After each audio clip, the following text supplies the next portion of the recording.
দেখাবো। তো প্রথমে ডিম নিয়ে নিয়েছি কয়েকটা, আর আলু কেটে নিয়েছি, এগুলোকে এখন আমি সিদ্ধ করব। খোসা ছাড়িয়ে নিয়েছি ভালোভাবে, এর সাথে সাথে আলুগুলো খোসা ছাড়িয়ে নিয়েছি। মাঝখান দিয়ে দেখিয়ে দিলাম ভাতও প্রায় হয়ে এসেছে। কড়াইতে তেল ঢেলে নিব পরিমাণ মতন।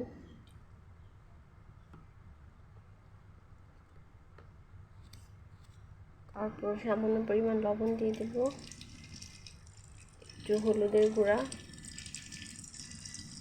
আর একটুখানি মরিচের গুঁড়া, তাহলে কালারটা দেখতে সুন্দর হবে।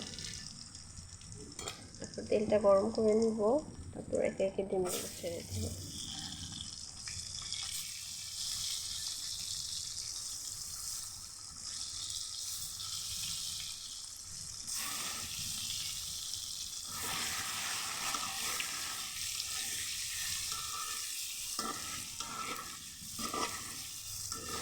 তারপর ডিমগুলোকে বাদামি করে ভেজে নেব। সেদ্ধ আলুগুলোকে এভাবে সামান্য ম্যাশ করে নিব, হালকা বেশি নেই। এগুলো হয়ে গেছে, দেখেন বাদামি কালার এসেছে। এখন ডিমগুলো নামিয়ে নিব। ধুয়ে পেঁয়াজ কুচি দিয়ে দিব, পেঁয়াজটাকে ভেজে নেব। মতো পানি দিয়ে দিয়েছি, তারপরে হলুদের গুঁড়া,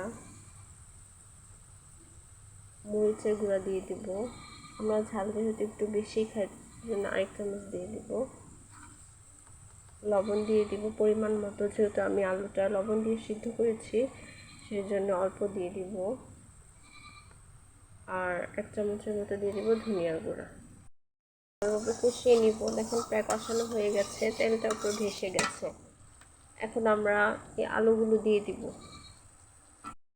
দিয়ে ভালোভাবে নাড়াচাড়া করে নিব, যাতে মশলাগুলো আলুর ভিতরে ভালোভাবে যায়। মতো পানি ঢেলে দিব। কষে গেছে, এখন ডিমগুলো দিয়ে দিব একটা একটা করে।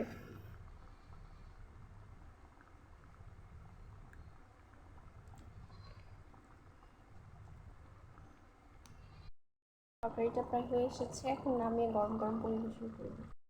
হয়ে গেল মজাদার ডিম আলুর ঝোল। দেখতেও দেখেন কি সুন্দর একটা কালার হয়েছে, খেতে অবশ্যই ভালো হবে। আপনারা বাসায় অবশ্যই ট্রাই করবেন। ধন্যবাদ।